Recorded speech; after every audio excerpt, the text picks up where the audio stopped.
Let's hit the high road.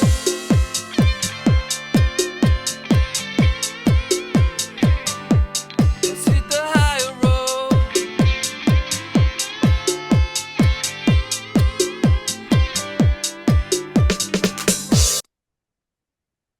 Hi, it's Nancy Urell, and welcome to High Road to Humanity. And we're going to have a really interesting show today. You're going to want to share this one.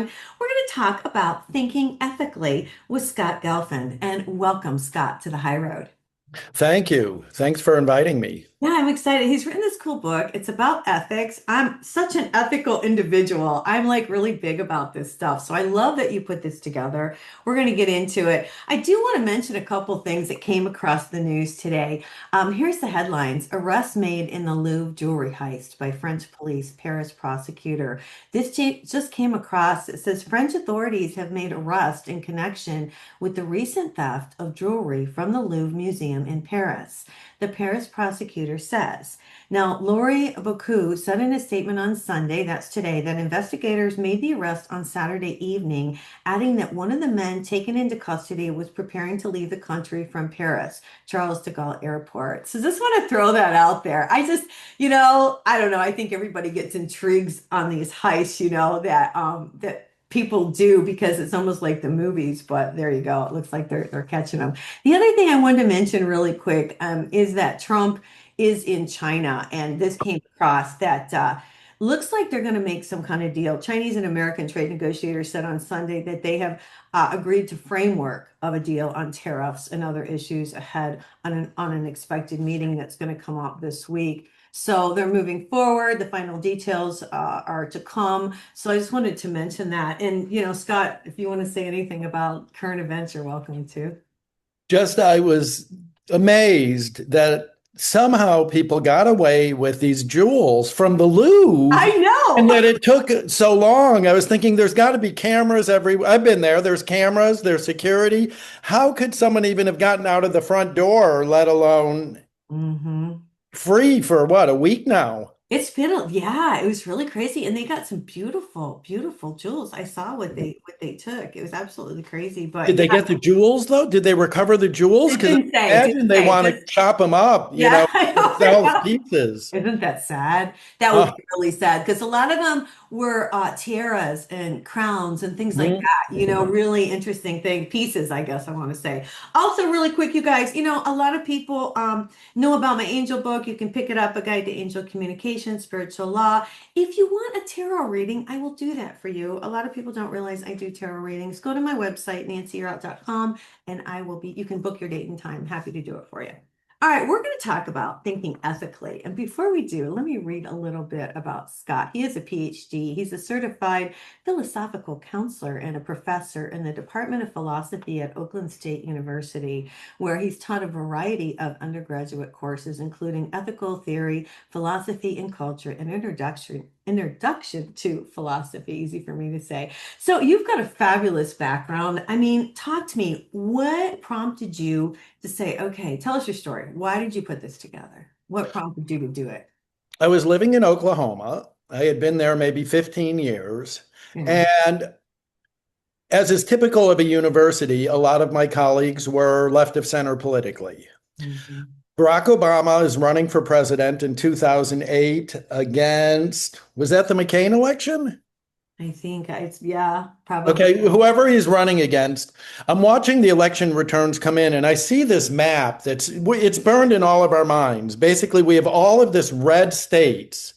And Mhm. then there's a chunk of blue over in one corner and a little blue here. And then the West Coast has blue. Illinois is just sitting there alone, blue. And the one thing that occurred to me was this map is so stark. And I think it sends society a message that is unfortunate. And that is, it seems as though basically I, for example, was living in this totally red state. And I heard some of my colleagues talking and saying stuff like, I'm uncomfortable in the grocery store. I don't want to talk about politics or my personal beliefs. What if somebody overhears me? Mhm. And I knew, but looked a little deeper. Again, I don't remember the exact numbers. Maybe Oklahoma was 60% for whoever the Republican candidate was and 40% for Obama. But what that meant is 6 people in the grocery line voted for the red candidate and 4 people voted for the blue candidate. So it's not as though it's as stark as this map. Now, Right. again, this is a long time ago, just a little detour, Nancy. I even thought to myself, I'd like to try to do some sort of like study where we show people this map and then ask them if you were in this state, what would you think if you were standing in a grocery line about whatever? Mhm. Again, it wasn't that long ago, but I could not get the technology people at the university to somehow basically the first question would be, are you Republican or Democrat? And then what they'd have to do is give the first person the red and blue map, but the second person, I had someone create like a pointillist painting talking about art, a painting where the dots are right next to each other and they create a third color. So, for example, if you have a dot of yellow and a dot of blue next to each other, it looks like green when you're far away. So, Mhm. my thought was, what would happen if you put a bunch of 60% red dots and 40% blue dots? And of course, the answer was it would look purple. Mhm. And I started to think red and blue make purple. So I was going to write this book called Red and Blue Make Purple. I love that. Yeah, I I still really love do. it. And I Yeah. love the idea. Hopefully, I was going to get this data, which showed that if people looked at the red and blue map, they would feel like they were in a state that was almost solidly red. But if instead the news would show us a purple map that was lighter purple for the well, more reddish purple for the red states and bluish purple for the blue states. When we're looking at that map, it's not going to be so stark and we're going to realize that we're not alone. Anyway, I couldn't get the technology. I ended up becoming head of the philosophy department shortly thereafter for 10 years. And the the project was in the background. One final piece, after Obama wins the election, you may not remember this because it's almost unbelievable. But the news said we're in a post-partisan America. In 2008, they were talking about the idea that partisanship was finally over, and this was proved by the election of Obama because a Yeah. lot of Republicans voted for Obama. So Mhm. then I thought, perfect time to write a book about ethics. We're coming together. We need now to learn to talk about things that we disagree about. Issues like abortion, issues I like, know you cover a lot in this book, and we'll talk about some of these today. Yeah. okay, good. Yeah. So Yeah. I thought I would do that. But again, I got sidetracked. And then a few years ago, when I was about to step down from the chair, the head of the department, and actually I'm retired now from OSU. I'm an emeritus professor there. I went back to it and I thought now the book should look different. What I should do in the book, rather than solely talk about how we make ethical decisions, how other people make them, what I need to do is try to show people something that I believe deeply after teaching for many years is to show people that we aren't divided like they tell us. The influencers want us to think we're divided because we're going to click. Well, yeah, and can I just stop you right there? I Sure. think it's done on purpose, to be straight with you. I believe it's done on purpose to create a divide. And it's up to us as humanity to see beyond that and come together, you see. That's in a way, but my publisher won't love this, but I'm going to spill the beans to you. Okay. That was actually the motivation for the book. Sure. And my publisher said, but your idea about asking questions and answering them, that's going to resonate with people, Scott.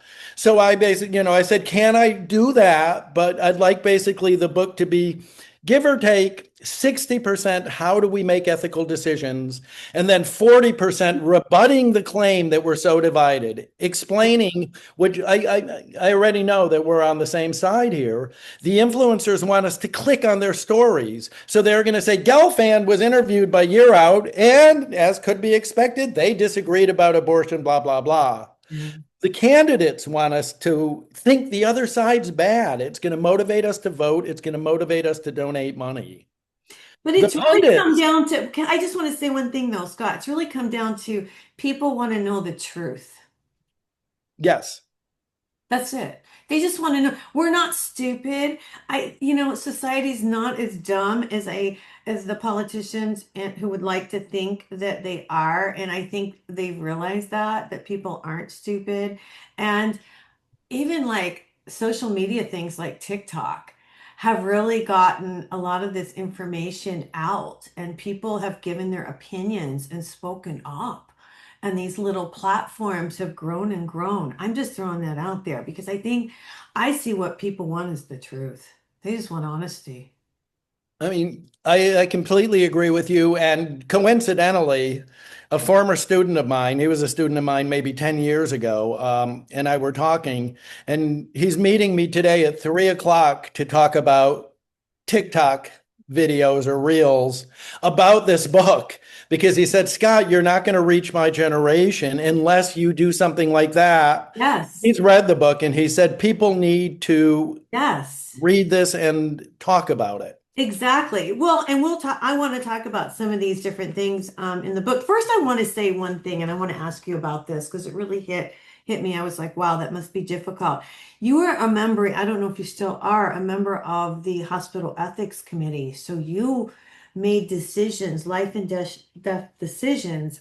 How did that impact you personally, and how did it impact how you wrote this? I guess I want to Yeah, ask. good.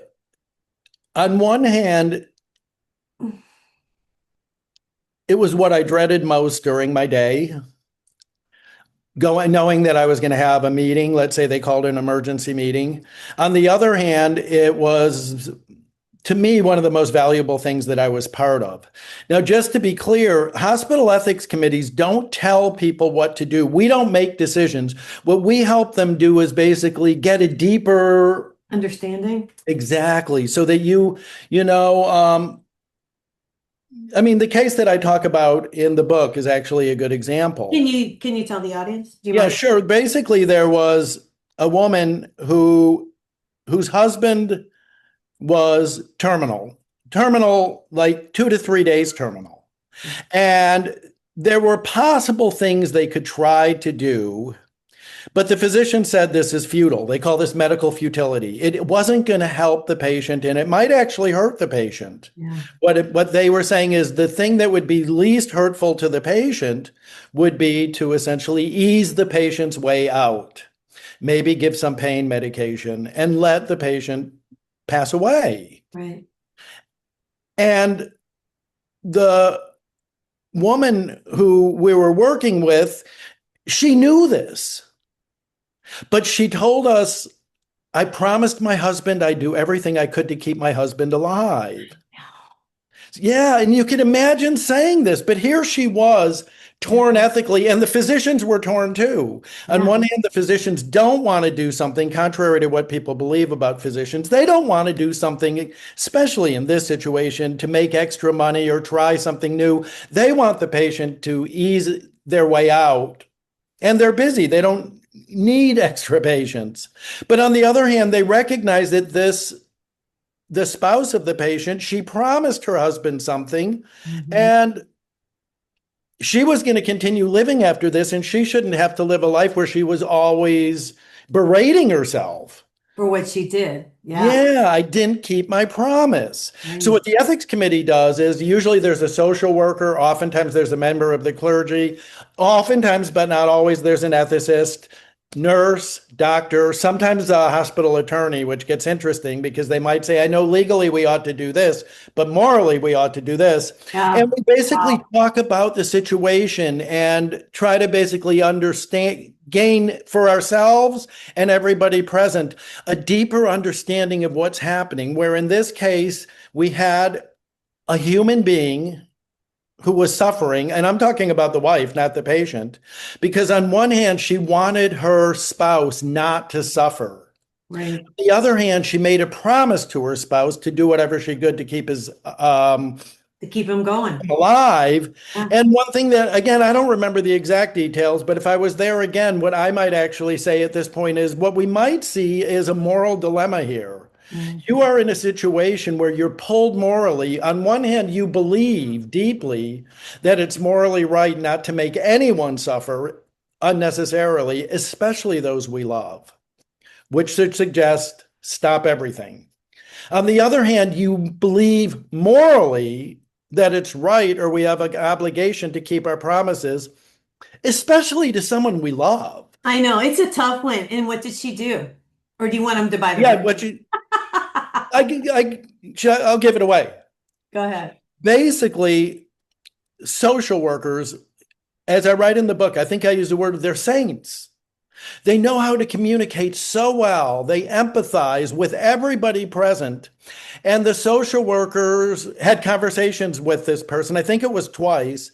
And 24 hours later, the person, I think, not reluctantly, I don't even think begrudgingly, but the person agreed it's time. And again, morally speaking, what we might say is the person decided or discovered, maybe discovered is better, that she believed that her obligation to prevent unnecessary suffering actually weighed more than her obligation to keep a promise. But crucially, like if I was doing philosophical counseling with someone or even talking to you, what's crucial here is we need to remember that even though she thought one weighed more than the other, it doesn't mean that the obligation to keep the promise disappears. It sticks with her. And 3 days later, she's walking down the street and is like, gosh, did I make the right if I decision? did the right thing. Yeah. Parents die. I imagine you've had relatives and you maybe gone through the same thing where I think we did. Maybe we acted too fast. I don't really know. And Well, yeah, it's a tough one. I give you credit though, I will say that for sitting on the book. I mean, what a tough thing to do and what a cool thing to it's do. so tough. And Yeah, let me just say one thing. I got to add this because it's part of the book. Go ahead, go ahead. I try to make this really clear in the book. Through teaching, studying, ethics committees, I've realized that humanity's capacity to have these conversations, humanity's capacity 3 days, 2 weeks after someone dies to think back and think, did I do the right thing? Could we have done something different? On one hand, it causes us to suffer, to experience pain. But isn't it, to me, it's beautiful. I talk about the beautiful world of ethics, the beautiful landscape of ethics. Well, I think we've lost. Okay, let me just tell you this. And Go for it. I'm going to age myself a little bit, but that's okay. I The part about my book. It's your turn. Well, no, I just want to say, I just think we've lost ethics, and I think people have lost their morals, their values, and how come they don't know what's right? Like you start in the book, is lying wrong? Well, yeah, lying is wrong. And then you say, most say yes. But then you also talk about the cases where, it benefits. But it's a tough thing because I'm kind of old-fashioned in the respect that no matter what, you should be honest and tell the truth. And I always think about that saying, the truth will set you free. Right. But I mean, let me ask you, let's just imagine philosophers are great at hypothetical cases. Yeah. So let's imagine that right now, you and I are sitting in the same room rather than on Zoom. Someone knocks on the door. I open the door. You stay seated. The person's holding a gun. The person says to me, is Nancy in the house because I want to shoot her? And I'm totally convinced they want to do that. And they say to me, there's one way I won't shoot her. You're Mr. Moral. You think you're so good, Gelfand. If you go outside and walk up to the first person you see and say, my name is Nancy, you're out. In other words, you lie to them. I will not take Nancy's life. Should I lie in that situation? That's a tough one, isn't it? So you believe in little white lies here and there to save somebody. What I believe in, and again, the book goes really deeply about this, is that for most of us, and not all of us, I never tell anybody what they should believe. You probably saw that. I don't take a side. No, I know. You don't. Because I believe that why are we arguing about abortion? Why are we arguing about affirmative action? Why are we arguing about wokeness? The answer is because these are complicated issues and there's two sides and we should listen to the other side. Well, that's it right there. Right there. we have to listen to each other, and that's what's been lost, is what I see. The lack of communication. Instead, you don't call people names, you don't throw things at them, you don't do crazy things. It's really just sitting down and having a conversation. You know, that's what I see. I just want you guys to know, because, this book is really cool. It's called Thinking Ethically, and he talks about moral truth. He talks about adultery. Is it wrong? Is it not? Now, see, when I see adultery, I say it's absolutely wrong because that's in the Bible, and I go back to biblical. You know what I mean? Right. Some of this stuff. I don't know. I'm just going to tell you what I think. You also cover abortion Yes. in here. You want to talk about that a little bit? If I get too much in the weeds, stop me, okay? No, you're But fine. I'm going to try. Well, he's on Basically, chapter 13. Is abortion morally wrong? The issue. ba- I'm gonna tell you how he's got this set up. He gives you the issue, and then at the end of each book, or each chapter, I'm sorry, he says, "Are we really so divided?"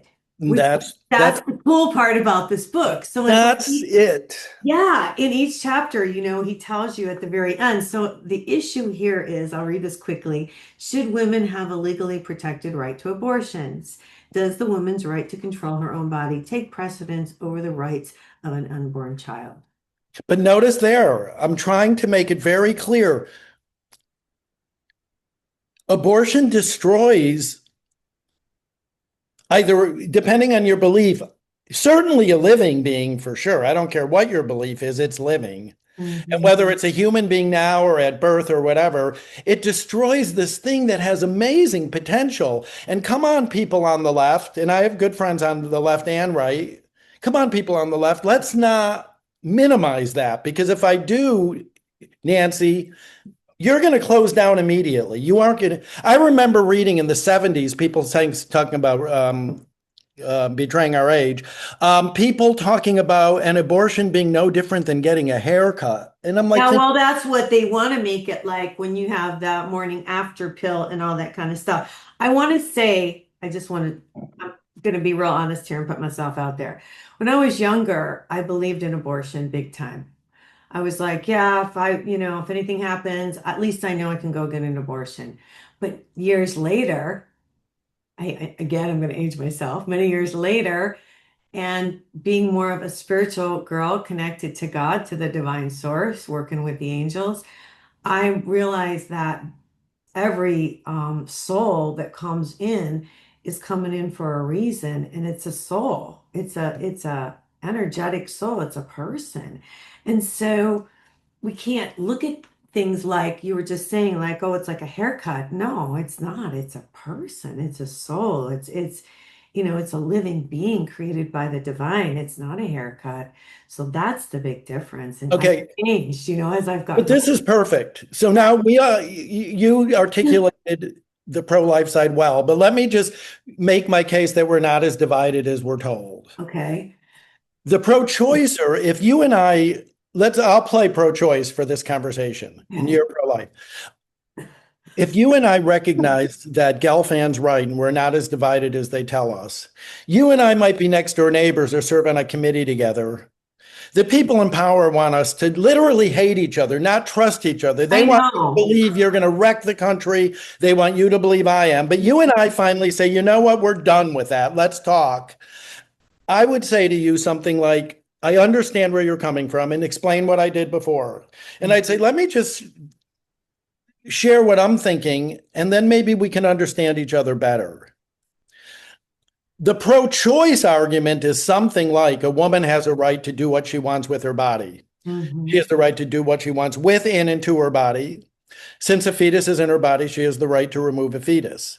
But let's look at that first premise of that argument. That's what does the moral work. I mean, again, let's look at the argument. A woman has a right, that's a moral claim, to do what she wants with her body. A fetus is in her body. Well, we know that's true. Therefore, a woman has a right to remove the fetus. That's the question. But it all depends on that first claim. A woman has a right to do what she wants in and to her body. Now, let's imagine, just you be honest with me, and I say to you, the government is thinking of passing a law that's going to require all women to donate a kidney to hospitals. And I'm not trying to trip you up. I promise. Just play with me here. I'm What listening. what would your thought be on that?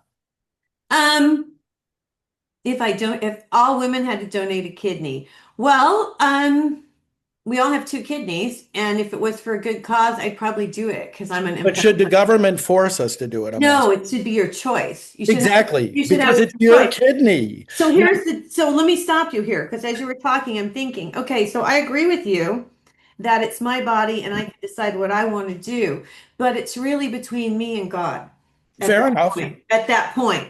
So yeah, I can make the decision, but I have to make the moral, I'm gonna bring it back to you now. I have to make that moral decision with myself. Exactly. Perfect. But what I want to say is, just so the listeners really get this, at the end of the day, you and I both believe that a woman has and a human being has a right to do what they want with their body. Absolutely. Now that leads to the pro-choice argument. But you and I also believe that we shouldn't be destroying fetuses as though they're ants or anything like that, that there's something profoundly serious about the destruction of a fetus. So now, It's almost a holy issue.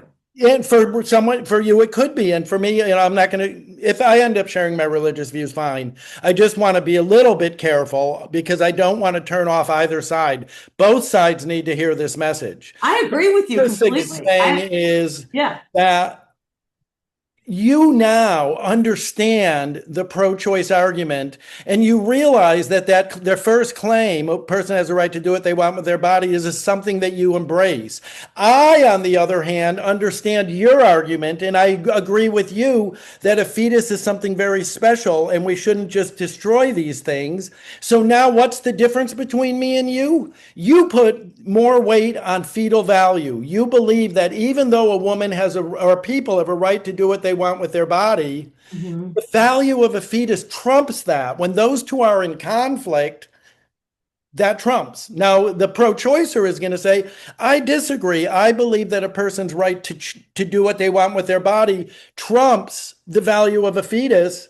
And if I was in the room and I was trying to facilitate, what I would want to say is, but notice you guys aren't that far apart. You believe the same things. You both believe woman right to do what she wants with her body. Destroying a fetus isn't a good thing. It's in fact a bad thing. And now one of you puts more weight on one puts more weight on the other. So don't let those politicians, Divide you. yes, don't let them say to you, Yeah. that person is a horrible person, that person is a demon. Right. No, it's a human being who's struggling with the issues just like you and I are. And Yeah. they believe basically the same things you and I believe, whether it comes to the most fundamental things. Trump voters, Biden voters, they're going to lend their neighbor a cup of sugar. If there's a car accident in front of their house, they're going to call the ambulance.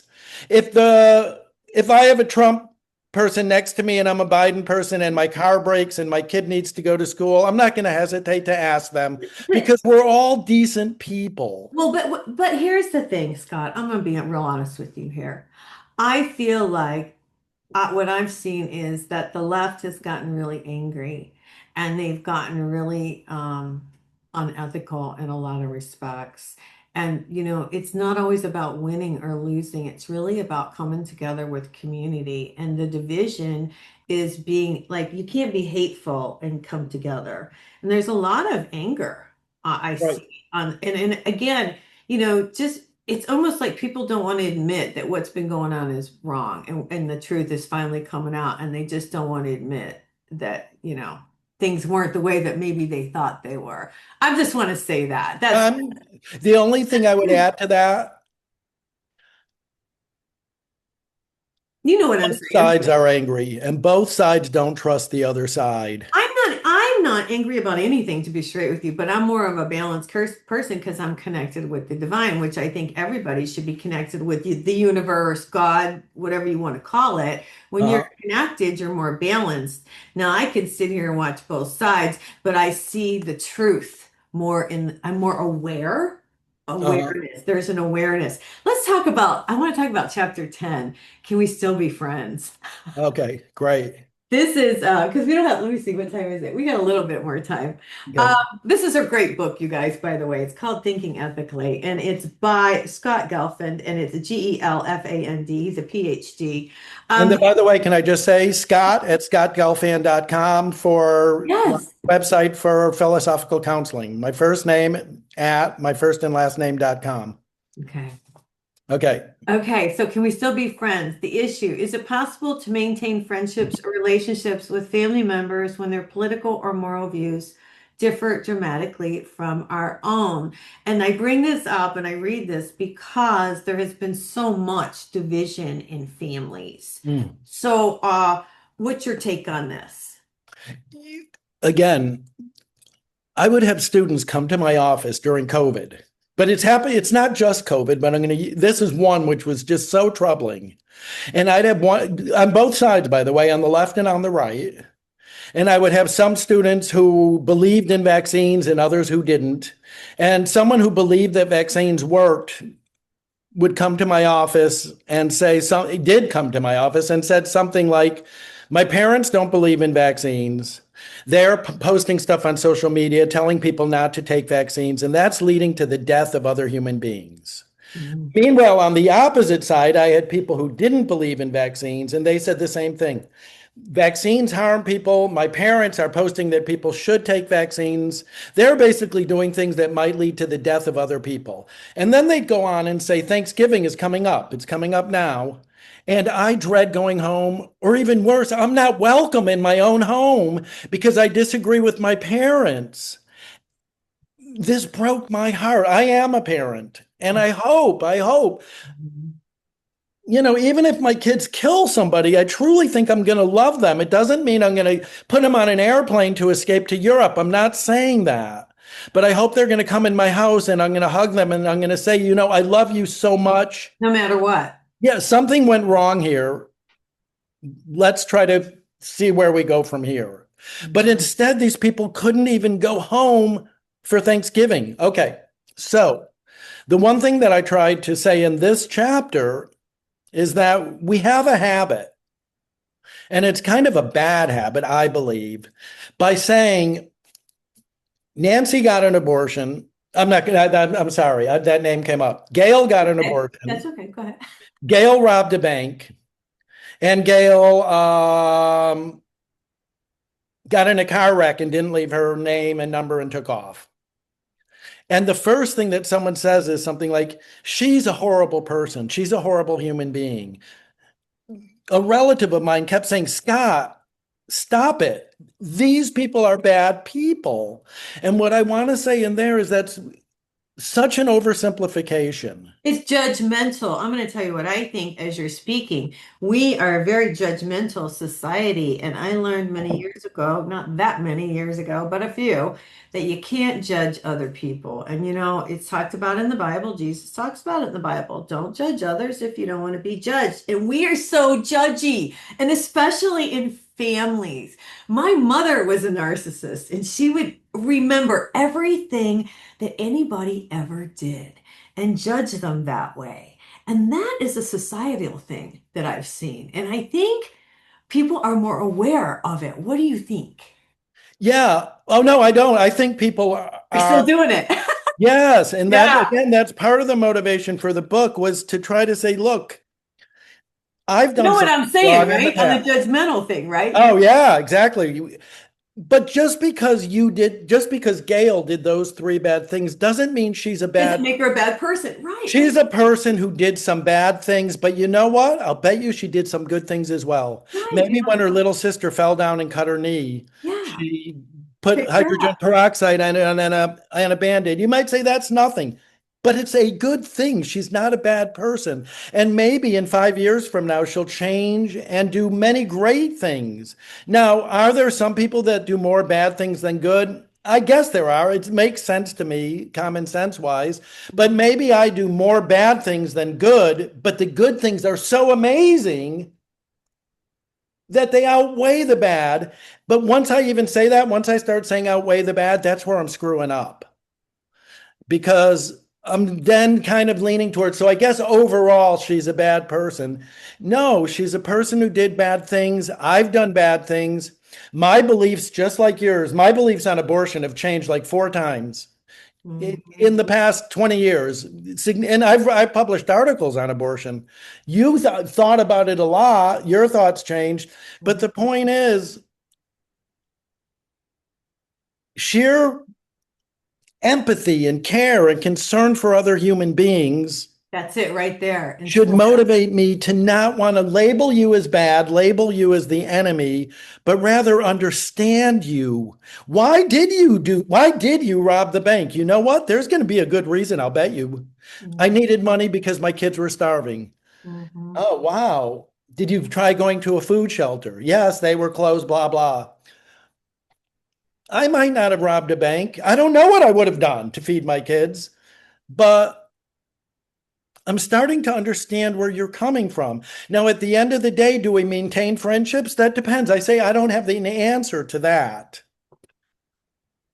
It's going to depend on the situation and your goals and their goals and lots of details. That's another thing that I try to point out throughout the book. It's the details that matter Right. I every love single it. time. I love it. We've got to get out of here for today. God, I could talk to you for another hour. Thinking ethically. Fabulous. Give out your website again. Scott, my first name at Scott Gelfand, GELFAND.com. Very simple. Fantastic. And it links to the book, not the book, but, to information about the book. And it's also philosophical counseling is a practice that I had years ago, then stopped because I was too busy. But it's an approach essentially to mental health that uses the tools of philosophy as opposed to psychology. I love In it. other words, we do not pathologize, but what we do is have a deep conversation, almost the conversation you and I were having about abortion. Right. But it might be about staying with a partner that you're committed to, or changing jobs, or Mm. maybe just saying, gosh, life just seems meaningless. I don't, well, let's have a conversation. What is important? And sometimes appeal to the great philosophers and hear what they have to say about it. I think it's powerful. Well, I think it's powerful too. Thanks for writing this book because we do need to have conversations. Thank you for being so. This has been an absolute pleasure, by the way. Oh, well, thank you. All right, you guys, we're going to get out of here for today. Remember to pick up his book, Thinking Ethically. If you want a psychic reading, if you want to learn more about the angels, visit my website, nancyyearout.com. I hope everybody has a fabulous week and God bless.